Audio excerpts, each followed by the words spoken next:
La hiérarchie angélique a toujours été là, avant même que l'humanité ne fasse son apparition. Imaginez un monde céleste, peuplé d'êtres mystiques, chacun désigné pour une fonction précise. Cette structure complexe évoque une dynamique intrigante dans le royaume spirituel, où les rôles sont aussi cruciaux que mystérieux. En plongeant dans les traditions juives, nous découvrons un océan d'histoires d'anges et de rébellions, des récits captivants qui échappent aux récits canoniques. Ces histoires, riches et variées, enrichissent notre compréhension des luttes spirituelles qui se jouent dans l'ombre, nous amenant à nous interroger sur la nature de ces conflits. Et si ces luttes spirituelles étaient plus nombreuses que ce que nous imaginons? Des transgressions multiples auraient pu survenir à travers les âges, chacune empreinte de motivation et de conséquences uniques. Ce constat remet en question l'idée d'une unique rébellion originelle, nous poussant à explorer les dessous de ces événements oubliés. En scrutant le livre de Lévitique, nous apercevons la silhouette d'Azazel, un personnage énigmatique lié à la culpabilité collective et à la séparation spirituelle. Ce lien met en lumière son rôle crucial dans le rituel d'expiation, révélant ainsi des dimensions insoupçonnées de son influence. Dans le livre d'Enoch, Azazel se dévoile alors comme un ange déchu, porteur de guerre et de sorcellerie parmi les hommes. Cette représentation souligne la profondeur et la gravité de sa rébellion contre l'ordre divin établi, suscitant en nous des interrogations sur les motivations d'une telle désobéissance. Le destin d'Azazel, enfermé bien avant le jugement final, soulève des questions brûlantes sur la nature même des rébellions célestes. Que cache cette histoire complexe, éclipsée par la chute de Lucifer?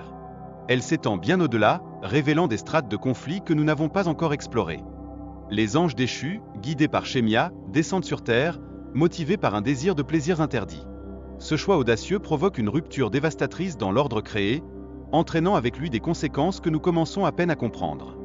La corruption engendrée par les Néphilim dévoile des secrets spirituels, véritable poison pour l'humanité. Elle engendre oppression et peur parmi les femmes, tout en engendrant des conflits avec le Créateur. Quelle vérité sombre se cache derrière ces événements? La réaction de Dieu face à cette rébellion s'est traduite par un jugement radical, illustré de manière saisissante par le déluge. Un acte de purification visant à nettoyer la création des souillures célestes, qui nous pousse à réfléchir sur la miséricorde et la justice divine. Samaël, cet esprit de mort et accusateur, tisse sa trame depuis le jardin d'Éden.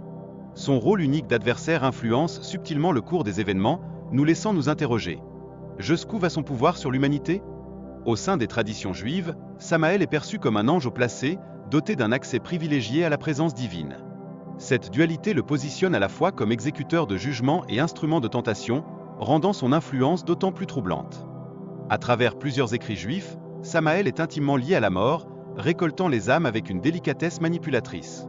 Son emprise semble s'exercer dans l'ombre, un art de la corruption plutôt qu'une rébellion ouverte, soulevant des questions sur sa véritable nature.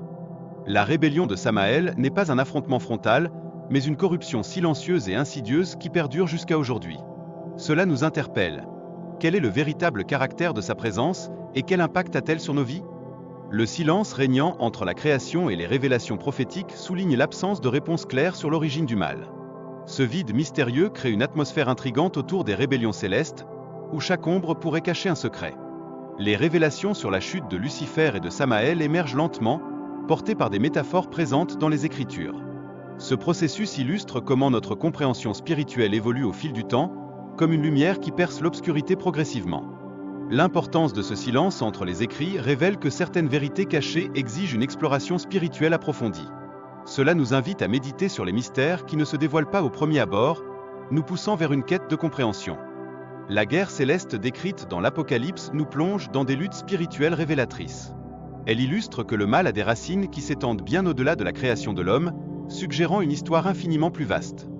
La figure du dragon et de ses anges dans l'Apocalypse met en avant une lutte perpétuelle entre le bien et le mal. Ce combat éternel questionne notre compréhension de la nature du mal et de son influence sur notre monde, nous laissant perplexes. Cette bataille cosmique représente une rupture spectaculaire dans les cieux, marquant la fin d'une ère pour l'accusateur. Elle souligne combien ces confrontations célestes sont essentielles pour saisir les enjeux de l'histoire divine. Michael, le défenseur des justes, se lève comme un guerrier et protecteur de la justice divine. Son rôle est vital dans ces conflits spirituels, incarnant l'espoir face aux ténèbres. La révélation des réalités spirituelles dissimulées dans l'histoire humaine est fondamentale. Le livre de la Révélation dévoile des jugements célestes et des luttes invisibles, dans lesquelles le roi de l'abîme joue un rôle central, nous incitant à réfléchir sur ce que cela signifie pour notre existence. Des êtres tels qu'Azazel et Shemiasa apparaissent comme des figures révoltées, responsables de la corruption de l'humanité. Leur emprisonnement illustre puissamment les conséquences de leur désobéissance et nous amène à questionner notre propre relation au divin. L'ouverture de l'abîme, orchestrée par un commandement divin, libère des créatures cauchemardesques. Elle ne tue pas, mais inflige des souffrances incommensurables, reflétant la colère divine envers ceux qui rejettent la vérité. Quel est donc le prix de la désobéissance ? Abaddon, le roi de l'abîme, se présente comme un commandant silencieux, incarnant une menace significative. Comprendre son rôle dans le jugement final est crucial pour appréhender la dynamique du mal dans notre monde. L'univers spirituel, vaste et ancien, regorge de mystères et de récits cachés qui échappent à notre compréhension. Les rebelles et les anges déchus sont des exemples frappants de ces réalités parallèles qui nous entourent. Au cœur de cette lutte, Jésus se dresse en vainqueur, triomphant du mal et écrasant la tête du serpent. Son sacrifice sur la croix manifeste son autorité sur la mort elle-même, une victoire éclatante contre les forces des ténèbres. L'amour de Dieu, éternel et accessible à tous, offre une possibilité inestimable de réconciliation et de salut à tous ceux qui se tournent vers lui. Chaque cœur, peu importe son passé, peut être renouvelé dans sa miséricorde. Quelle Promesse faszinante.